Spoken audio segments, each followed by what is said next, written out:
Before we begin, if your eyes are heavy and your mind won't rest, you're in the right place. This is not just a story. This is a journey into a forgotten world, told slowly, softly, to help you drift away.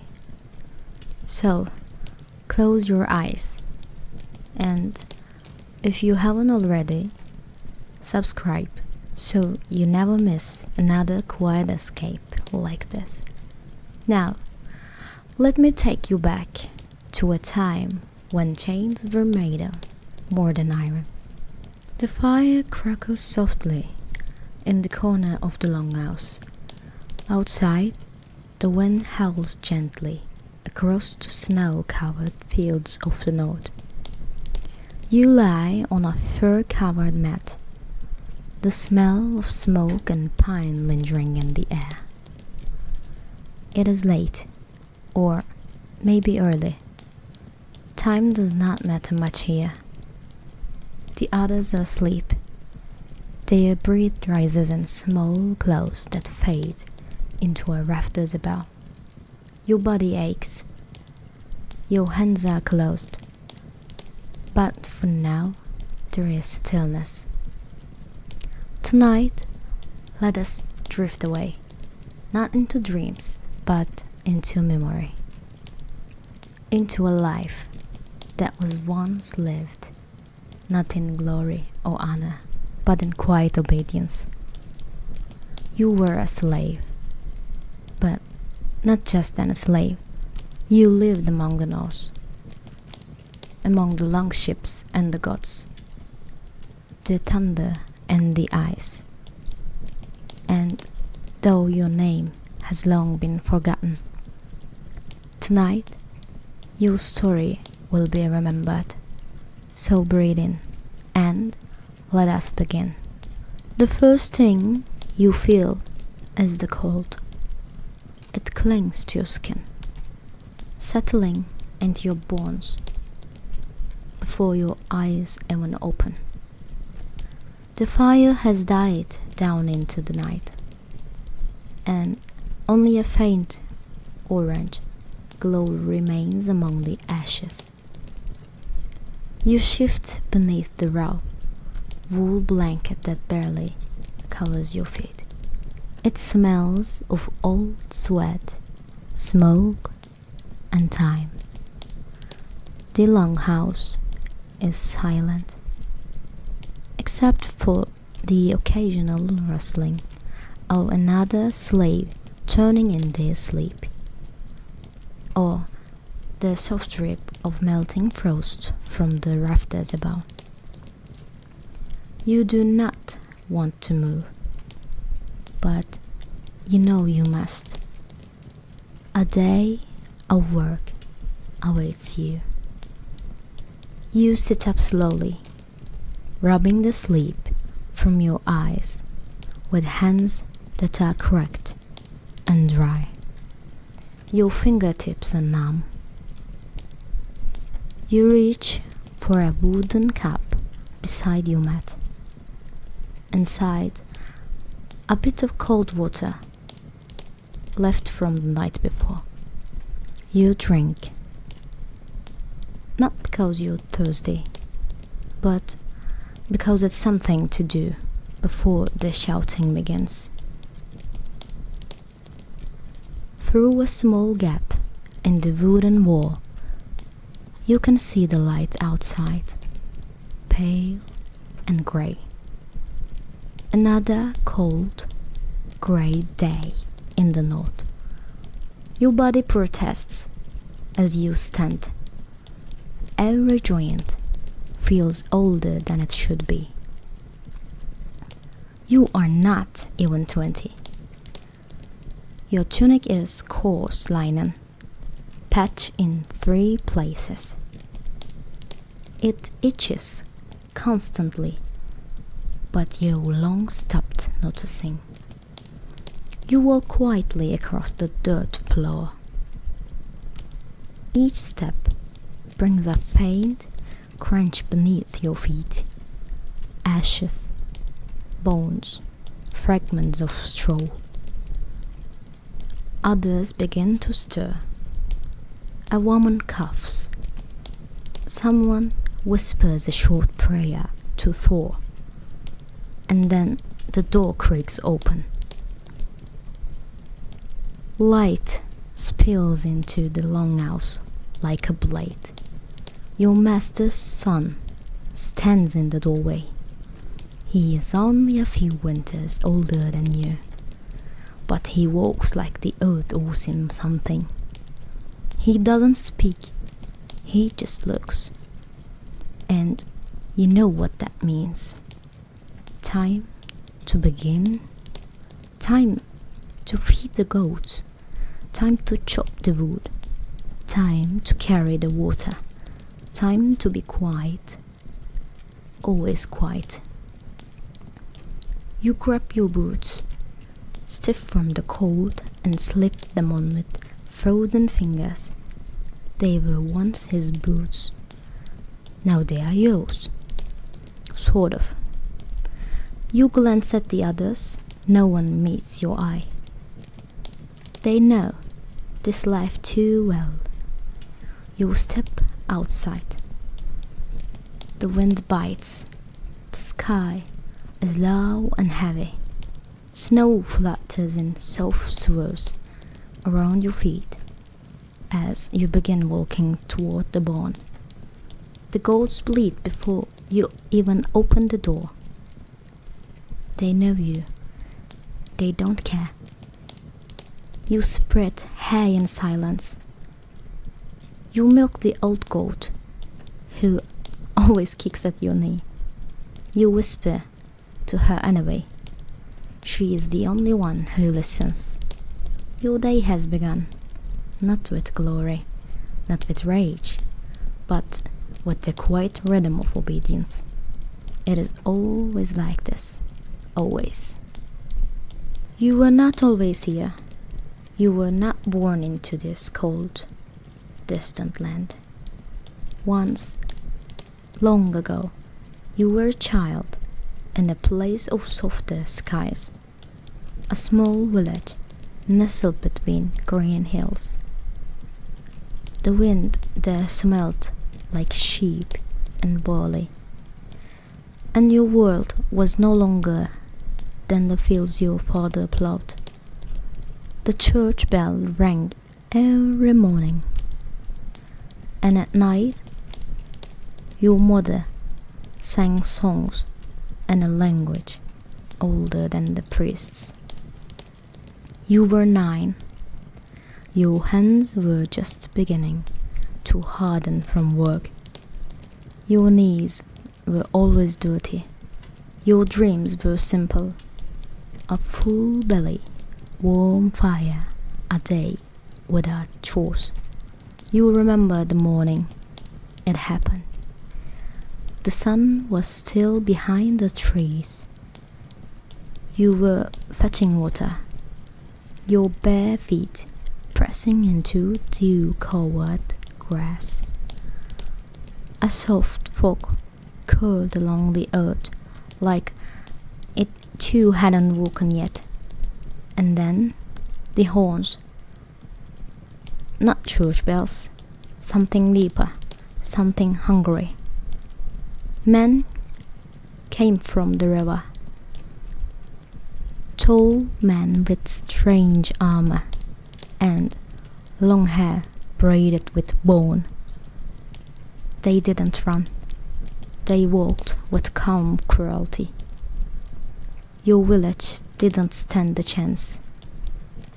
They spoke a language no one understood, except the steel in their hands and their fire brought with them. You hid behind the cart. You saw your uncle fall. You saw the barn burn.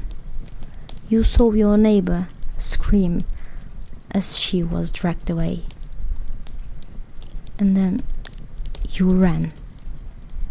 You ran until your legs gave out. You ran toward the woods.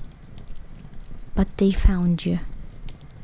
They always found the ones who could work.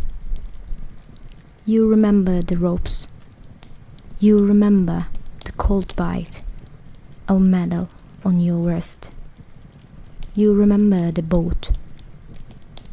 It smelled of fish, sweat and tears. The sea was endless. Days blurred into one long ache. You threw up every morning, cried every night. No one comforted you. No one spoke your name. When you arrived, it was not a place, it was a sentence. The men who captured you laughed at your small hands, but they kept you. Because small hands can scrap pots. Small hands can clean blood. Small hands can be taught. And so they taught you. They taught you how to carry, how to obey, how to listen without speaking, how to disappear into the background. And now, years later, you don't dream in your mother's tongue anymore. You don't remember her songs. Only the rhythm of work. Only the cold. Only now. You were not always here, but this is where you are, and here you remain. The longhouse is where everything begins and ends. It is not large, but when you first arrived, it felt endless. Now, you know every crack in the timber, every creak in the floor, every smell, sweet, sour, sharp, familiar. The smoke never really leaves. It clings to the beams above, settles in the furs, lives in your hair and in your throat. You no longer cough when it burns your eyes. You've learned to live with the stench. There are 3 fires in the longhouse. One for the family, one for the guests, when there are any, and one for the slaves. Yours is the smallest. It's not really a fire, just embers that flicker when the wind outside grows strong enough to slip through the gaps in the wall. You cook oats in a cracked clay bowl, the kind that leaks slowly if you don't eat fast. Salted fish, sour goat milk, and sometimes, if the master's wife is in a rare mood, the heel of black bread thrown at your feet without a word. The others don't talk much. There's no need.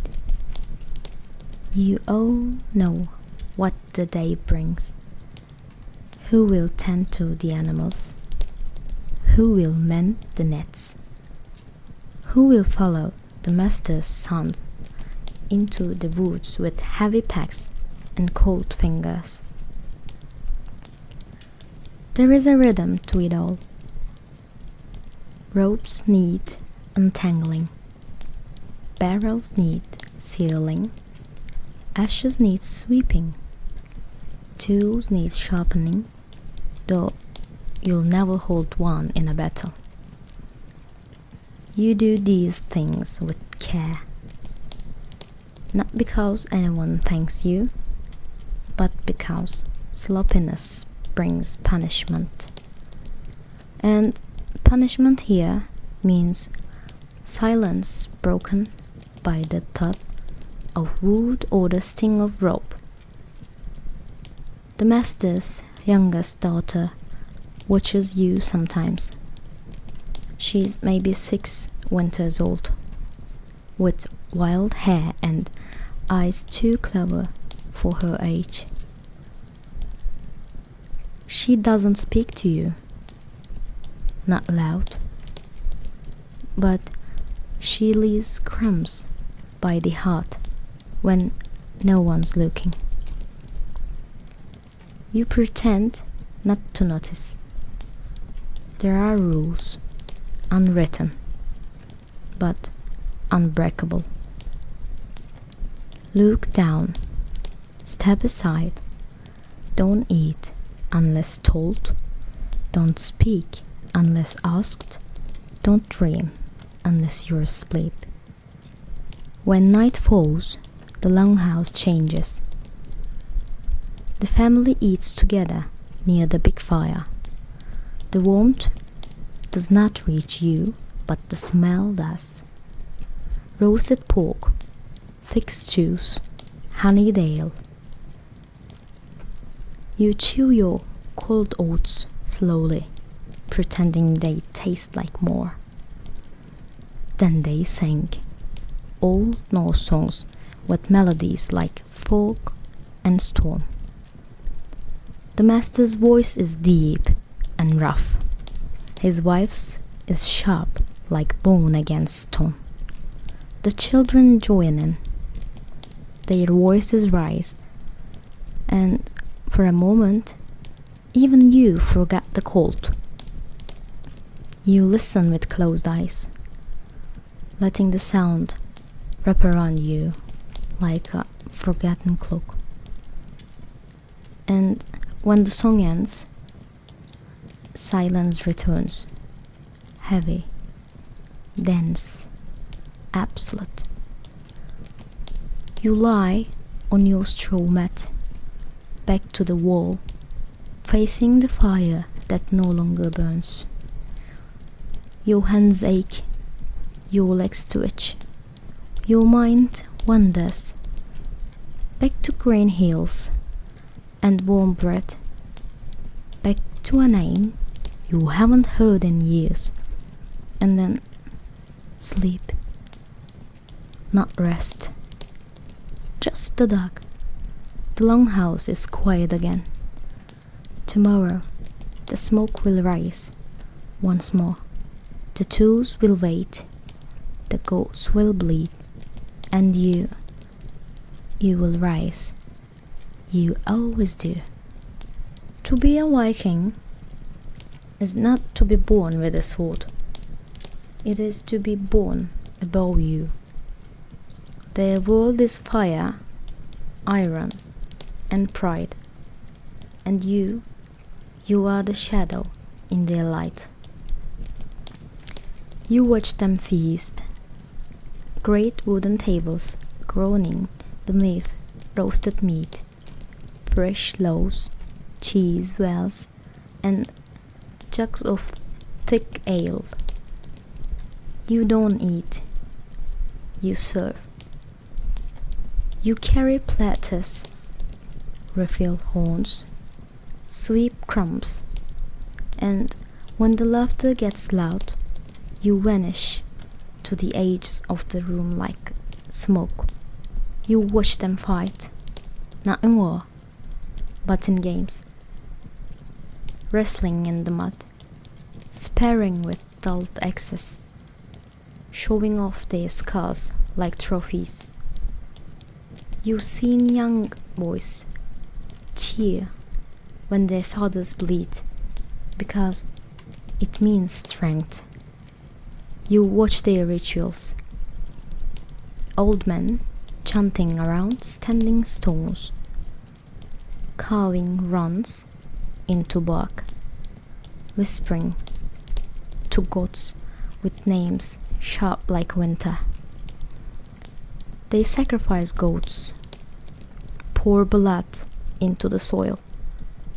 Sometimes they scream, sometimes they sing. You stand at a distance. They don't ask you to kneel. Your gods are forgotten here, and you've seen their joy in the spring when the snows melt and the river swells. They celebrate like wolves unchained. Bonfires taller than homes, dancing barefoot in the mud. Paint on their skin, ale in their breath, stories in their lungs. You saw them that night too, but for a moment, one single moment, you watch a girl your age spinning beneath torchlight, her face flushed with fire and youth, and you imagine, just for a heartbeat, that you were born on the other side of the feast. But then someone calls your name, not your real name, the name they gave you, short, sharp, useful. And the moment is gone. You return to your cups, to the calls, to the silence behind the noise. You watch, always watch. You know their faces better than they know yours.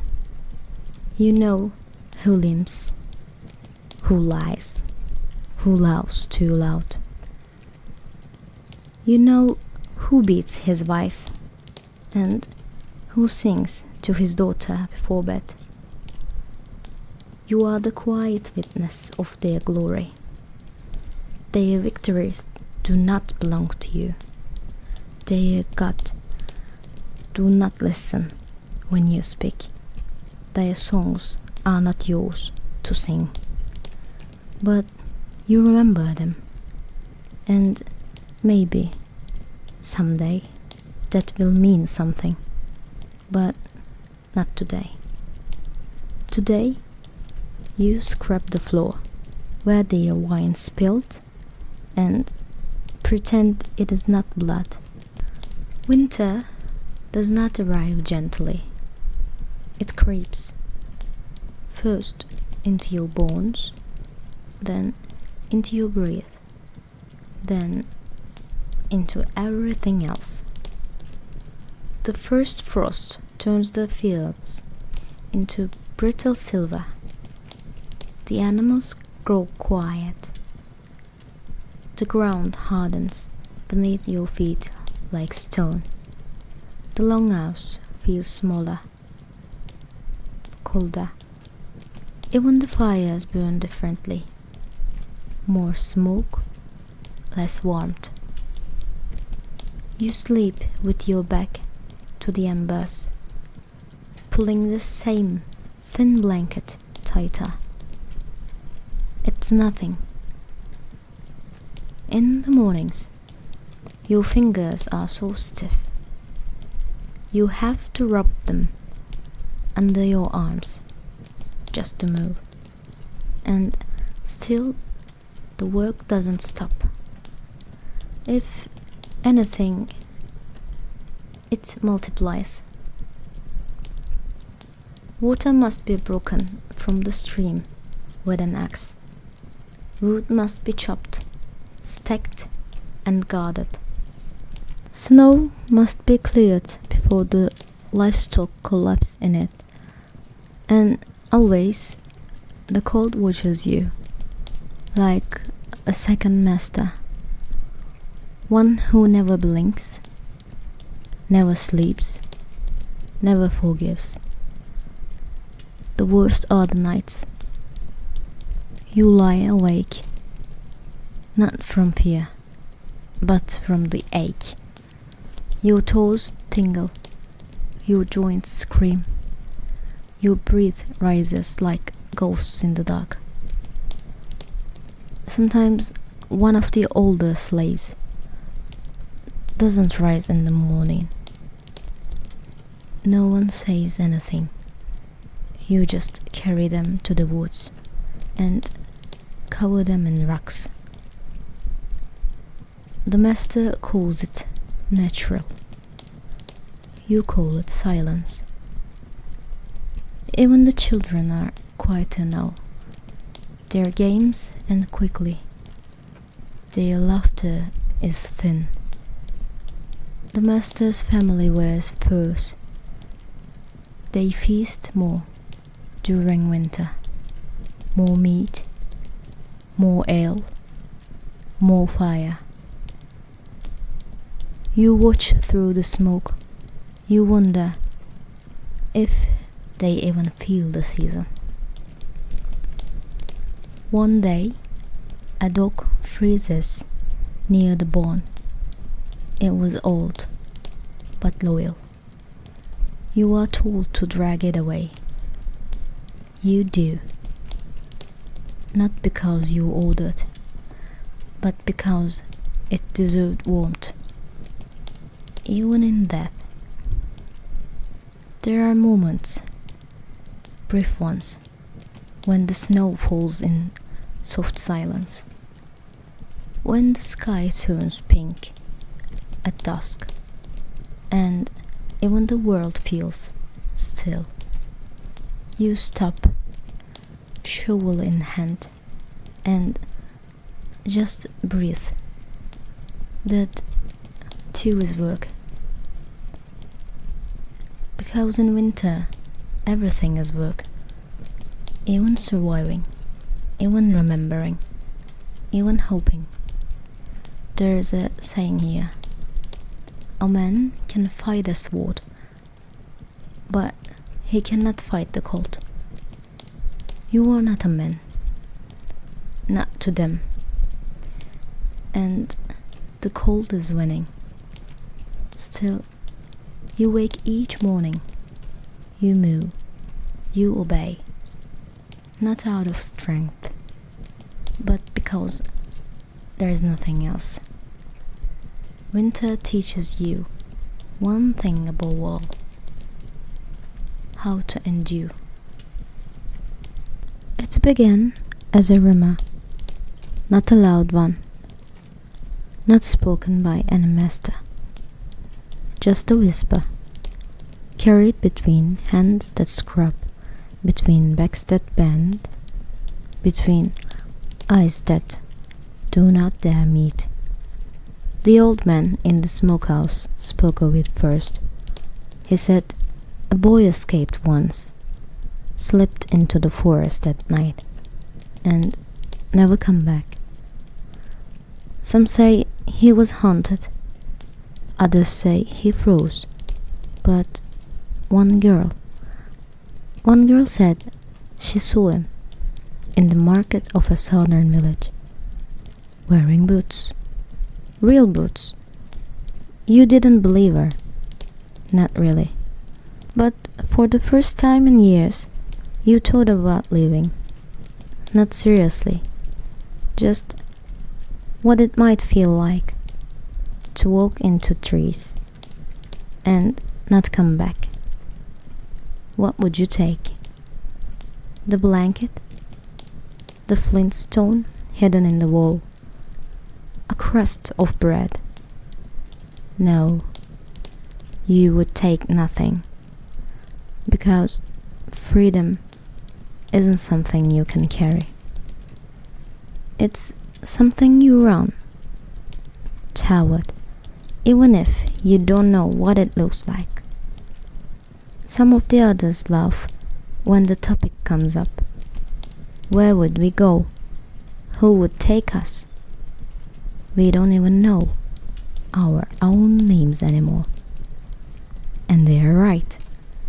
But still, sometimes when you're outside at dawn and the sky turns that strange blue before the sun rises, you look past the tree line and wonder, maybe beyond that hill there is a place where no one calls you boy, where your hands aren't always cracked, where your voice can rise above a whisper. You try not to think it too long. Hope is dangerous. Hope makes your fingers twitch when the god turns his back. Hope makes your eyes linger on the shed where the ropes are stored. Hope makes your heart beat faster. When someone leaves the gate open a second too long, but then you remember the girl from last winter. She tried. You don't know how far she got. They say she made it to the river. You remember her footprints in the snow. The master didn't say much. He just nailed her shoes to the door as a warning. They are still there. You pass them every day. Each time you don't look, but you know they are there, like ghosts, like a question you're too scared to ask. So you stay. You work, you eat, you sleep. But something inside you has changed. A seed planted, a spark, a name you don't remember but want to find. It may be nothing, just a whisper, but whispers have a way of growing, especially in the dark. The day began like any other. You woke to the cold, to the smell of damp straw, to the familiar ache behind your eyes. You stretched, you rose, you obeyed. But the silence was wrong. There were no birds, no roosters crowing, no children fighting over the last embers. Just quiet. And then the horn, low, long, distant, but clear. It cut through the morning like a blade through cloth. You froze. Everyone did. Even the master's hound stopped mid-step, ears twitching. Then came the shouting from the guard tower, from the hill beyond the woods, from mouths you didn't know could make that kind of sound. The word passed like fire. Raiders. Not from the east, from the inland tribes. Rivals. Bandits. Men hungry, not just for gold, but for people. You had heard stories. You thought they were myths. Until now. The masters barked orders to gather weapons, to move livestock, to hide the silver. No one told the slaves what to do. They didn't think they had to.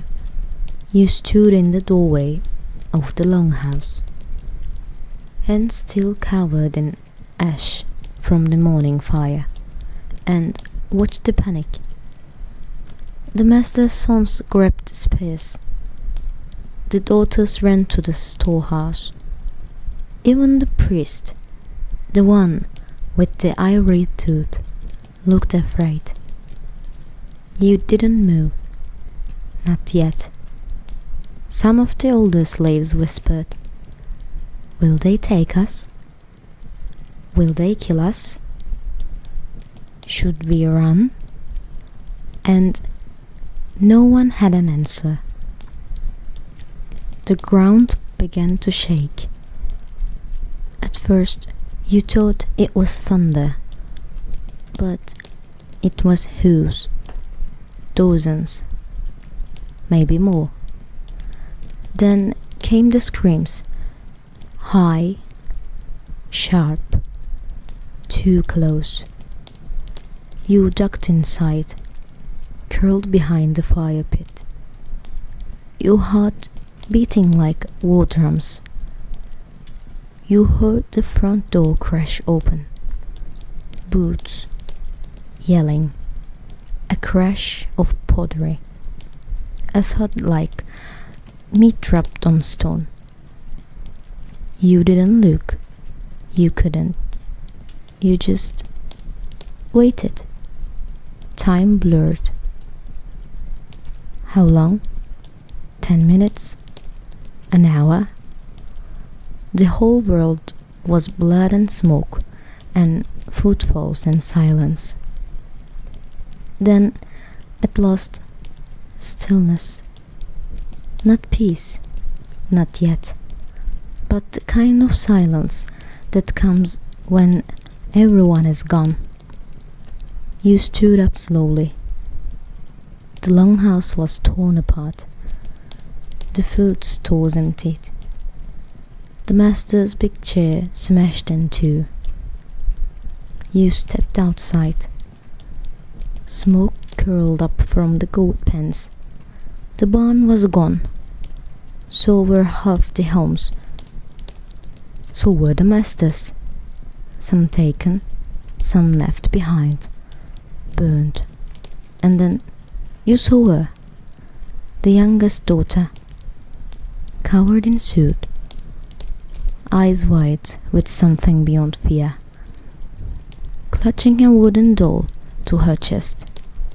She looked at you, not as a master, not as a child, just as another person who survived. You nodded once. She didn't nod back. She just ran. And then you were alone. Really alone. For the first time. And you didn't even know how long. No orders. No footsteps. No chains. Just the wind. The ash. The open path to the forest. You didn't move. Not yet. Freedom wasn't a door that opened. It was a question. When you weren't sure how to answer. Not today. But maybe tomorrow. The fire is dying. The longhouse is gone. Reduced to ash and broken timber. The scent of smoke lingers in the cold air, mingling with the sharp, bitter taste of loss. You stand amid the ruins, the soft crunch of ash beneath your worn boots. The world feels empty, like the echo of a song that never finished. For the first time, the silence isn't waiting to be broken by odors or voices. It is waiting to be filled. You run your fingers over a shattered wooden beam, remembering the countless days and nights spent here. The work, the pain, the small moments of quiet hope. You're alone. Truly alone. The master is gone. The others are gone. Even the youngest daughter you saw running. She was vanished into the forest. You look around. The sky is heavy, grey clouds pressing low.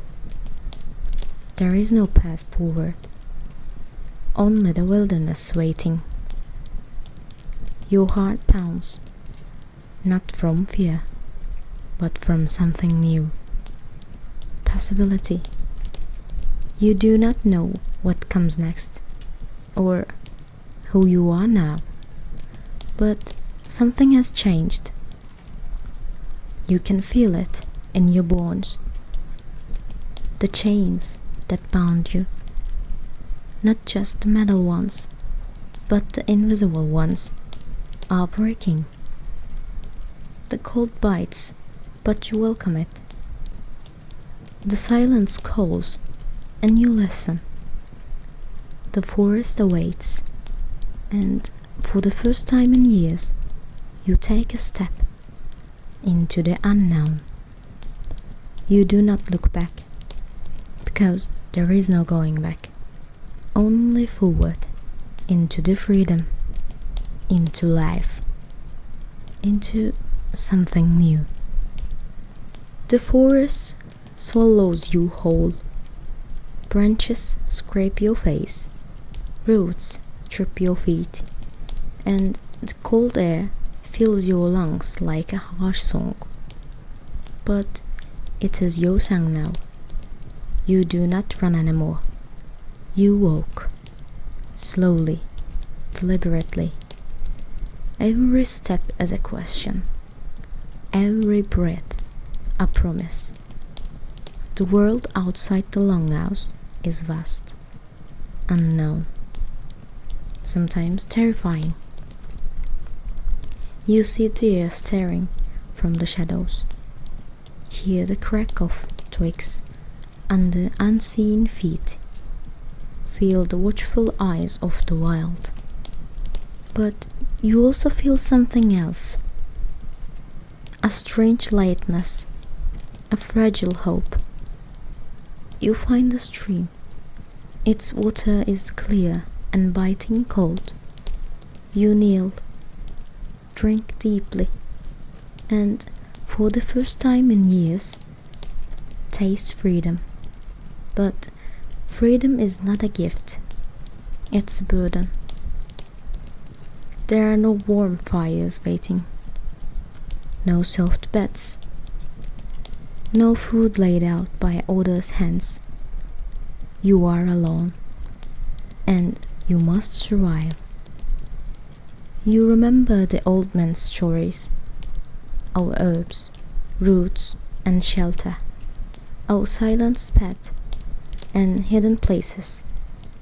You gather what you can. You build a small shelter from branches and moss. The nights are long, the cold relentless, but you endure. You learn to listen, to watch, to wait. Your name is still a question, your past a shadow, your future a blank page. But you are alive, and alive means choice. You close your eyes, let the forest breathe around you. You sleep, not as a slave, not as a shadow, but as a human being, at last. The forest is both a prison and a refuge. You have escaped the chains, but nature has its own laws, fiercer, less forgiving. Food is scarce. You remember the taste of black bread, but here you find only bitter roots and wild berries that stain your fingers purple. You learn which plants can soothe a wound and which will make you sicker. You make a fire by rubbing sticks together, your hands bleeding from the effort. The smoke chases away the biting insects, and the warmth comforts your trembling body. At night, you lie beneath the stars, listening to the howls of wolves in the distance. Your heart races, but you do not run. You face the dark, because it is now part of you. Sometimes you hear voices, travelers, hunters, or perhaps other souls lost in the wild. You stay silent, hiding behind the trees. You are not ready for company. Your body changes. Muscles grow stronger. Your senses sharpen. You learn to move without making a sound. to read the signs of animals and weather, to survive. Each day is a battle, not against men, but against nature itself. Yet, with each sunrise, you grow more certain. You will live, not just survive. Live on your own terms, and maybe one day find others who walk free. But for now, you are alone, and that is enough. The forest is silent tonight, but your mind is anything but. Memories creeping like shadows, flickering behind your closed eyes. Faces you barely remember, names you have forgotten. The warmth of a mother's hand, the laughter of children. You see the longhouse burning, hear the screams, feel the cold stone floor beneath your back. You remember the ropes, the metal biting your wrists, and the whispers. Freedom. You try to push the thoughts away, but they clinch. Sometimes you speak aloud to no one. Your voice cracks, words tangled in the dark. You wonder if anyone is listening, if anyone remembers. But the forest answers only with wind. You reach into your pocket, the small flint stone you stole. You trace its edges with your thumb, a lifeline. You think of the old man, his stories, his warnings. You wonder if he ever escaped, or if he too vanished into the woods. The nights are long, and loneliness is a companion. But it also teaches. You learn to face yourself, to hold your fears, to name your hopes. You are no longer just a shadow. You are a person, a story, waiting to be told, and maybe someday heard. Now, as the night deepens around you and the cold whispers soften into silence, allow your mind to rest. Feel your breath grow slow and steady, like the gentle waves of a quiet sea. Let the stories of old fate gently weigh, like embers settling into soft ash.